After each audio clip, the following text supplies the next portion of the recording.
Bismillahirrahmanirrahim. Assalamualaikum warahmatullahi wabarakatuh. Perkenalkan, kami dari kelompok 1 akan membahas tentang sistematika skripsi dengan beranggotakan Oktavia Amalia, Suci Fadilah, dan saya sendiri Siva Nurlaila Rahmawati. Yang pertama, kita akan membahas tentang sistematika skripsi yang akan dipresentasikan oleh saya sendiri. Sistematika skripsi merupakan tata cara metode atau urutan untuk merampungkan sebuah penelitian atau riset yang di dalamnya terkandung pendahuluan, tujuan, dan metode. Oleh karena itu, sistematika skripsi merupakan susunan bagian-bagian pada sebuah skripsi yang tersusun secara sistematis dan terstruktur. Dalam sistematika skripsi terdapat 3 bagian, diantaranya ada bagian awal, bagian inti, dan bagian akhir. Nah, pertama-tama saya akan membahas tentang bagian awal. Bagian awal terdiri dari sampul depan. Yang pertama ada sampul depan. Sampul depan, muatan yang terdapat dalam sampul depan diantaranya ada judul skripsi, lambang universitas, nama mahasiswa, nama program studi atau jurusan, serta fakultas, dan juga tahun akademik penyelesaian skripsi. Yang kedua ada lembar judul. Sama seperti sampul depan, namun menggunakan kertas HVS ukuran A4 berwarna putih. Selanjutnya ada lembar pernyataan karya sendiri. Muatan di sini adalah ada nama mahasiswa, tempat tanggal lahir, NIM, jurusan atau program studi, dan judul skripsi. Isi pernyataan diantaranya meliputi dengan karya ilmiah asli dan belum pernah diajukan untuk mendapat gelar akademik, karya tulis murni merupakan gagasan, rumusan, dan penelitian mahasiswa yang bersangkutan di bawah, yang bersangkutan dengan arahan tim. Mencantumkan daftar pustaka, dan diakhiri dengan kesediaan menerima sanksi akademik berupa pencabutan gelar akademik apabila di kemudian hari ditemukan adanya penyimpangan lembar pernyataan ini penyimpangan. Lembar pernyataan ini ditandatangani oleh mahasiswa di atas meterai. Yang keempat ada lembar pengesahan. Skripsi ialah ada judul skripsi, nama penyusun, nomor nik induk mahasiswa, tanggal penilaian, kolom persetujuan dosen pembimbing 1 dan pembimbing 2, serta kolom pengesahan oleh ketua program studi dan ketua jurusan dan dekan fakultas. Yang kelima ada lembar pedoman penggunaan skripsi. Skripsi ini tidak dipublikasikan tetapi tersedia di perpustakaan dalam lingkungan universitas.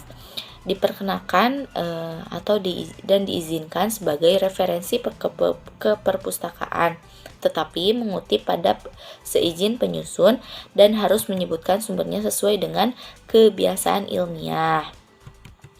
Yang keenam ada abstrak. Merupakan ringkasan utuh dan singkat yang mencerminkan seluruh isi karya tulis ilmiah. Abstrak mencakup seluruh unsur utama hasil karya tulis ilmiah. Abstrak di titik 1 spasi pada bagian halaman isinya mencakup pertama ada permasalahan penelitian, yang kedua tujuan penelitian, ketiga kerangka berpikir dan hipotesis jika ada, dan keempat metode penelitian, yang terakhir adalah hasil penelitian. Abstrak skripsi dituliskan dalam bahasa Indonesia dan Inggris, kecuali pada bahasa Inggris. Selanjutnya ada kata pengantar. Memuat uraian singkat mengenai maksud yang penyusunan skripsi dan ucapan terima kasih kepada pihak-pihak yang berjasa pada keberhasilan penyelesaian skripsi, dan disertai kata pengantar tidak muat hal-hal yang bersifat ilmiah. Di pojok kanan atas paragraf kata pengantar ditulis ada Bandung, bulan, tahun penyusunan skripsi, tesis, dan disertai tersebut, lalu di bawahnya ditulis penyusun dan nama mahasiswa yang bersangkutan. Yang kedelapan, ada daftar isi. Di sini memberikan informasi secara menyeluruh mengenai isi skripsi, mulai dari lembar judul hingga lampiran. Selanjutnya ada daftar tabel jika ada, memuat urutan tabel yang terdapat dalam sebuah naskah skripsi, tesis, dan disertasi. Urutan tabel dibuat dengan angka Arab dalam kaitan dengan urutan bab-bab. Selanjutnya ada juga daftar gambar jika ada, memuat adegan utuh dan singkat yang mencerminkan seluruh isi karya tulis ilmiah. Abstrak mencakup seluruh unsur utama hasil karya tulis ilmiah. Abstrak di titik 1 spasi pada bagian halaman isinya mencakup pertama, ada permasalahan penelitian, yang kedua, tujuan penelitian, ketiga, kerangka berpikir dan hipotesis jika ada, dan keempat, metode penelitian, yang terakhir adalah hasil penelitian. Abstrak skripsi dituliskan dalam bahasa Indonesia dan Inggris, kecuali pada bahasa Inggris. Selanjutnya ada kata pengantar, memuat uraian singkat mengenai maksud yang penyusunan skripsi dan ucapan terima kasih kepada pihak-pihak yang berjasa pada keberhasilan penyelesaian skripsi, dan disertai kata pengantar tidak muat hal-hal yang bersifat ilmiah. Di pojok kanan atas paragraf kata pengantar ditulis ada Bandung, bulan, tahun penyusunan skripsi, tesis, dan disertai tersebut, lalu di bawahnya ditulis penyusun dan nama mahasiswa yang bersangkutan. Yang kedelapan, ada daftar isi. Di sini memberikan informasi secara menyeluruh mengenai isi skripsi, mulai dari lembar judul hingga lampiran. Selanjutnya ada daftar tabel jika ada, memuat urutan tabel yang terdapat dalam sebuah naskah skripsi, tesis, dan disertasi.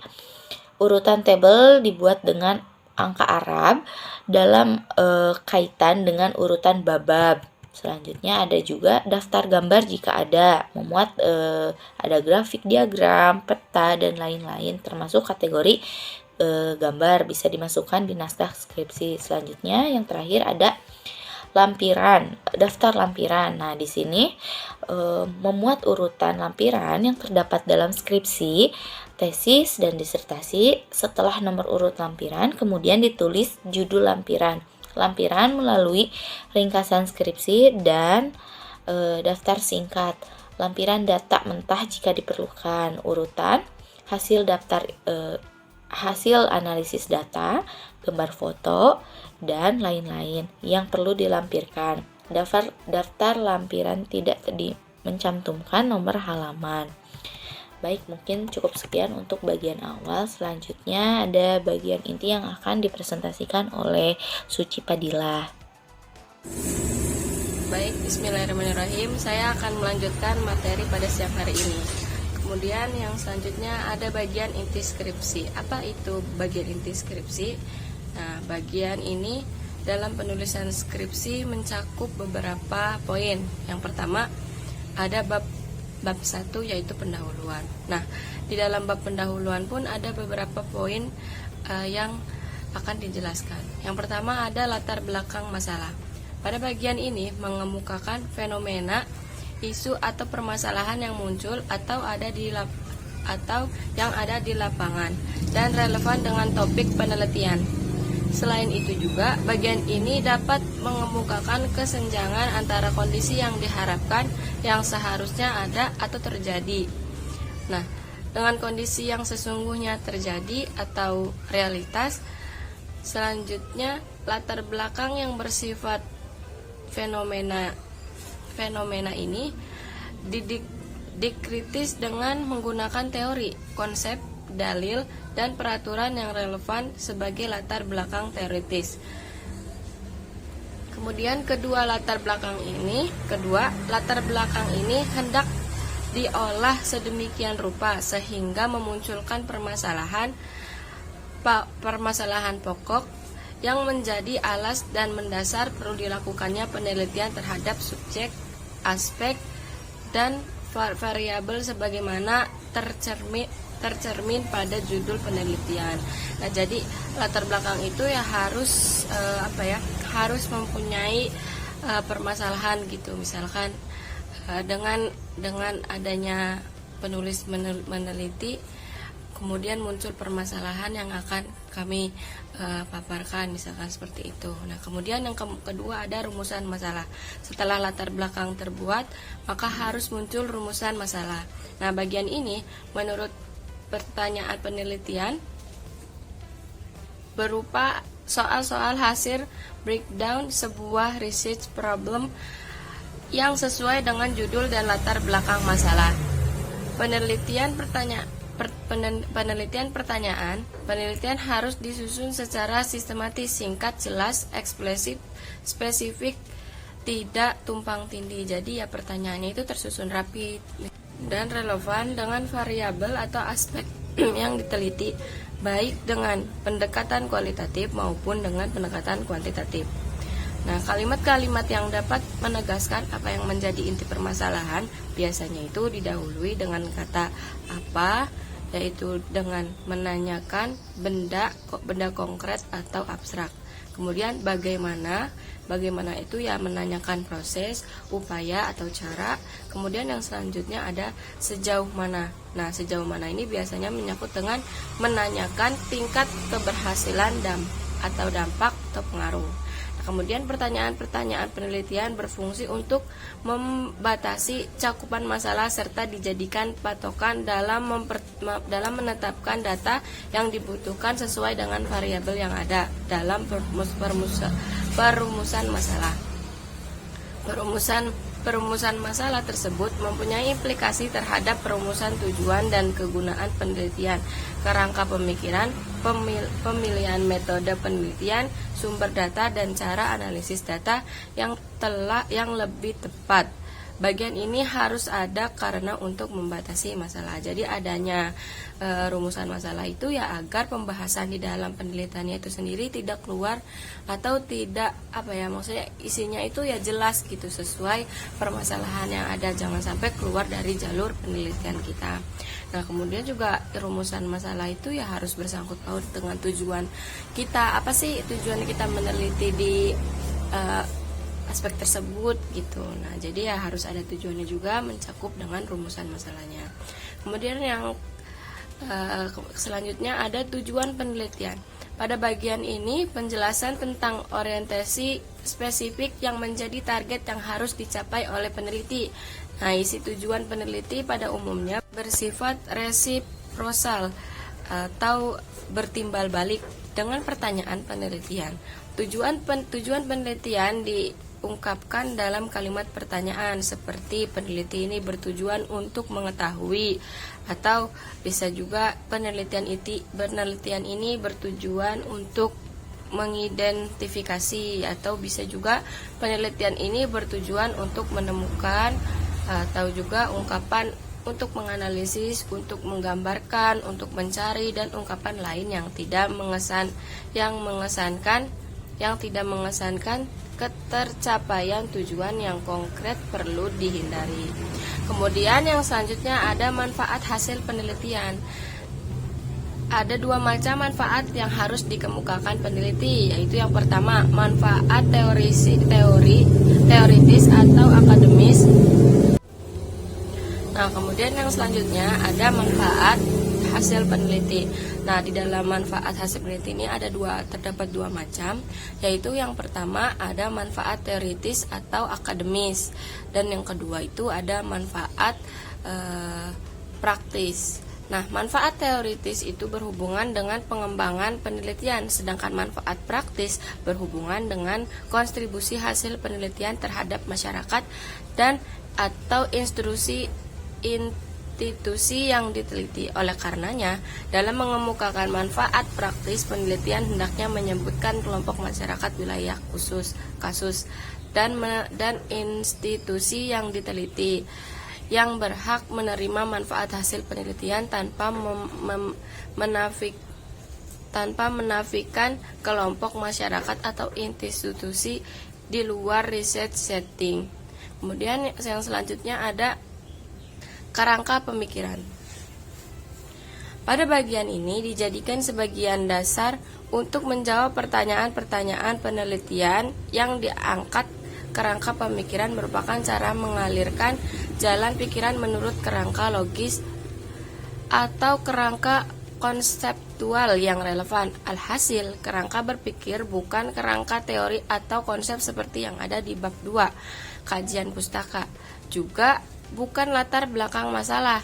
Kerangka pikir ini digunakan sebagai dasar untuk menjawab pertanyaan-pertanyaan penelitian yang diangkat atau bisa diartikan sebagai cara mengalirkan jalan pikiran menurut kerangka logis atau kerangka konseptual yang relevan untuk menjawab penyebab terjadi masalah. Untuk membuktikan kecermatan penelitian, dasar dari teori tersebut perlu diperkuat dengan hasil-hasil penelitian terdahulu yang relevan dalam penelitian-penelitian berbasis paradigma wahyu memandu ilmu. Tidak tertutup kemungkinan Al-Quran dan Sunnah menjadi sumber acuan utama dalam menyusun kerangka berpikir. Nah, kerangka berpikir itu ya tidak sama dengan latar belakang. Nah, kebanyakan kebanyakan itu permasalahannya kadang sama gitu antara latar belakang dan kerangka berpikir. Nah, kerangka berpikir ini ya lebih ke arah jalan untuk bisa menjawab pertanyaan-pertanyaan atau rumusan masalah yang sudah dibuat gitu. Nah, jadi ya isinya kerangka berpikir itu ya misalkan teori-teori, acuan-acuan, kemudian ya pokoknya membantu atau jalan untuk bisa menjawab pertanyaan atau rumusan masalah yang sudah ada. Kemudian yang selanjutnya ada hipotesis. Pada bagian ini mengungkapkan jawaban sementara didasarkan pada anggapan dasar, asumsi dan postulat yang digunakan dalam kerangka pemikiran. Nah, hipotesis ini jawaban sementara gitu. Nah, seperti itu. Secara teoritis dianggap hipotesis adalah jawaban sementara yang secara teoritis dianggap paling tinggi kemungkinan kebenarannya. Di samping itu, hipotesis juga merupakan jawaban terhadap suatu masalah yang sifatnya mungkin menerima atau menolak, bukan menerima sekaligus menolak. Dengan demikian, hipotesis dapat menggunakan notasi HA menerima atau HO menolak. Bergantung pada keyakinan penelitian setelah melakukan kajian kritis terhadap teori dan dalil yang relevan dengan topik penelitian. Nah, ya isinya itu ya berpacu ke permasalahan gitu. Misalkan kita punya rumusan masalah A, tapi di hipotesisnya kita meneliti hipotesis B itu ya salah gitu. Jadi ya harus yang mengacu pada rumusan masalah, pada masalah yang ada. Kemudian untuk penelitian kualitatif hipotesis tidak lazim karena penelitian yang berpendekatan kualitatif tidak menggunakan kalkulasi statistik yang diperlukan untuk membuka hipotesis. Sebagai penggantinya, problem system statement yang menunjukkan permasalahan utama dapat digunakan dalam penelitian kuantitatif.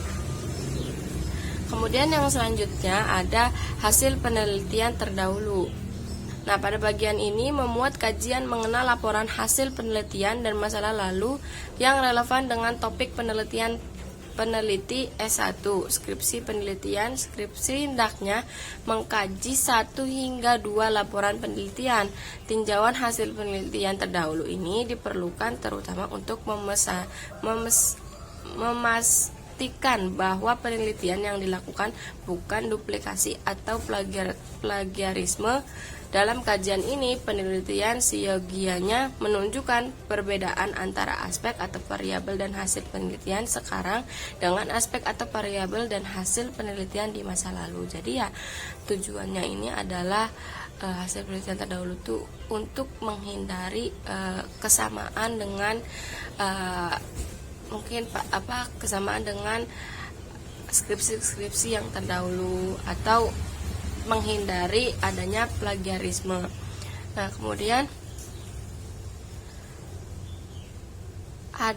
kemudian bab 2.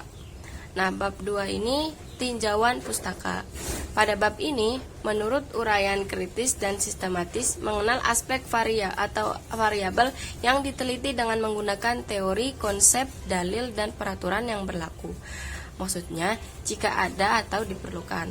Sebagai contoh, jika judul sebuah penelitian berbunyi pembelajaran matematika di Madrasah Ibtidaiyah, maka bab ini berisi subbab 2.1 matematika dalam kurung tentang definisi dan kaidah-kaidah matematika. Kemudian yang selanjutnya ada 2.2 pembelajaran dalam kurung tentang definisi dan seluk-beluk proses pembelajaran. Kemudian yang selanjutnya ada 2.3 pembelajaran matematika tentang proses pembelajaran matematika di sekolah dasar, evaluasi dan hasilnya. Nah, selanjutnya hasil kajian teoritis dan konseptual ini digunakan sebagai pisau analisis, sebagai acuan gitu. Nah, data hasil penelitian lapangan alhasil tinjauan pustaka bukan sekedar untuk memenuhi formalitas sementara, melainkan digunakan sebagai acuan penelitian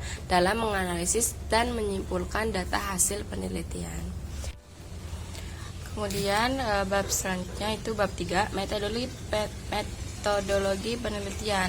Yang pertama ada pendekatan dan metode penelitian. Nah, pada bagian ini penelitian menetapkan pendekatan penelitian atau research approach berdasarkan sifat dan jenis data yang dihimpun, misalnya pendekatan kualitatif, kuantitatif, dan campuran. Nah, selanjutnya berdasarkan pendekatan ini, penelitian menetapkan metode penelitian yang relevan dengan pendekatan dan paradigma penelitian yang telah disusun sebelumnya. Jadi ya disesuaikan aja dengan sifat atau jenis data yang dihimpun. Kemudian yang selanjutnya ada jenis dan sumber data. Nah, bagian ini berisi penjelasan tentang jenis dan sumber penelitian. Dalam hal ini penelitian harus mengemukakan jenis data yang dihimpun, misalnya data kualitatif atau bahan bacaan, situs atau peninggalan sejarah dan sebagainya. Nah, kemudian yang selanjutnya ada teknik analisis data. Nah, teknis analisis data menjelaskan tahapan langkah sesuai dengan penelitian, pendekatan penelitian dan jenis data penelitian. Pendekatan kualitatif menguraikan tahapan seperti A, interpretasi atau unitisasi data. Kemudian yang selanjutnya B, klasifikasi atau kategorisasi data. Yang kemudian ada penafsiran atau analisis data. Kemudian penelitian pendekat kuantitatif menguraikan tahapan prosedur berisi merumuskan statistik seperti contoh untuk korelasi. Yang pertama ada analisis parsial predikator. Kemudian yang selanjutnya ada uji normalitas dan per variabel. Kemudian yang selanjutnya ada analisis kategori variabel. Kemudian ada tes data per variabel, ada analisis kategori variabel, dan ada tes literasi regresi. Kemudian ada analisis korelasi. Kemudian selanjutnya ada uji pengaruh. Nah, kemudian yang selanjutnya ada tempat dan waktu penelitian. Nah, ini juga penting. Penelitian mendeskripsikan lokasi atau tempat dilakukannya penelitian dan waktu yang digunakan selama penelitian, mulai penyusunan rencana penelitian, proposal, sampai dengan penyelesaian penyusunan laporan penelitian. Kemudian yang selanjutnya ada bab 4, hasil penelitian dan pembahasan. Yang pertama, ada deskripsi data. Peneliti menyajikan hasil analisis dalam bentuk deskriptif data variabel yang dapat disajikan dalam bentuk tabel distribusi frekuensi, histogram, system and leaf, diagram batang dan daun atau box plot, diagram kotak garis yang dilengkapi dengan interpretasi data. Kemudian yang selanjutnya B, ada penguji hipotesis penelitian. Dalam penelitian kuantitatif yang menggunakan hipotesis diperlukan adanya penguji hipotesis. Nah, dalam hal ini penelitian peneliti terlebih dahulu menyajikan aneka ragam hasil penghitungan statistik, lalu dilanjutkan dengan penggunaan tetes untuk menguji terbukti atau tertolaknya sebuah hipotesis. Kemudian yang terakhir ada pembahasan hasil penelitian. Nah, bagian ini berisi pembahasan dan naratif mengenai data yang telah dianalisis, baik dengan menggunakan statistik kuantitatif maupun dengan teknik kualitatif, triangulasi dan sebagainya. Nah, dalam mendiskusikan hasil penelitian, peneliti hendaknya menggunakan kacamata analisis berupa kajian pustaka yang relevan dan ada pada bab 2, sehingga simpulan yang ditarik tepat dan memberi pemahaman yang benar mengenai aspek dan variabel yang diteliti. Pembahasan selanjutnya yaitu bab 5, penutup. Nah, terdapat 2 yang mencakup dalam bab 5 ini, yaitu simpulan dan saran. Yang pertama ada simpulan.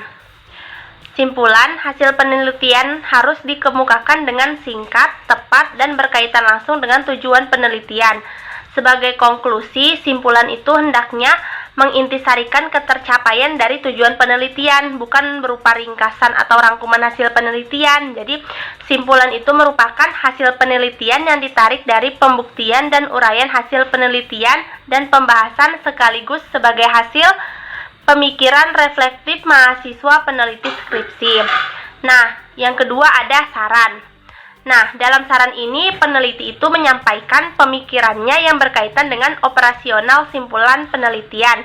Nah, saran itu juga ditujukan kepada berbagai pihak yang terkait dengan penelitian, juga saran kepada peneliti selanjutnya dalam rangka perbaikan hasil penelitian.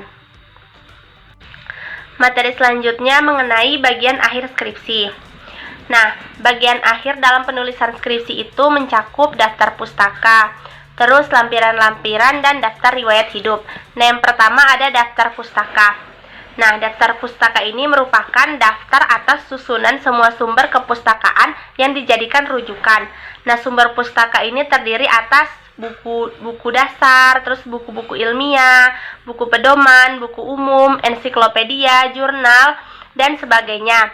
Nah, daftar pustaka ini mencantumkan nama penulis atau pengarangnya, terus tahun penerbitannya, judul bacaan atau judul bukunya, terus volume jika ada, terus seri cetakannya jika ada juga, terus tempat penerbitan dan tahun penerbitan.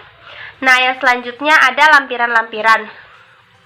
Lampiran-lampiran dalam hal ini itu tergantung dari kepentingan yang dibutuhkan gitu, dan juga ditentukan oleh penulis dengan berbagai pertimbangan teknis seperti peta lokasi penelitian, terus hasil perhitungan atau printout hasil yang dilakukan oleh komputer gitu. Nah, terus hal lain yang dianggap dapat mendukung hasil analisisnya dalam skripsi. Nah, selanjutnya ada daftar riwayat hidup. Nah, dalam daftar riwayat hidup ini ditulis dalam satu halaman pada halaman terakhir, setelah daftar pustaka dan daftar lampiran lainnya. Nah, isi riwayat hidup ini meliputi nama penulis, terus tempat dan waktu kelahiran, nama kedua orang tua, terus riwayat pendidikan sampai mencapai gelar akademik terakhir, terus pengalaman kerja secara singkat bagi yang memiliki pengalaman kerja, terus pengalaman kegiatan kemahasiswaan, profesi, dan kemasyarakatan. Mungkin cukup sekian presentasi dari kelompok 1. Mohon maaf atas segala kekurangan. Wassalamualaikum warahmatullahi wabarakatuh.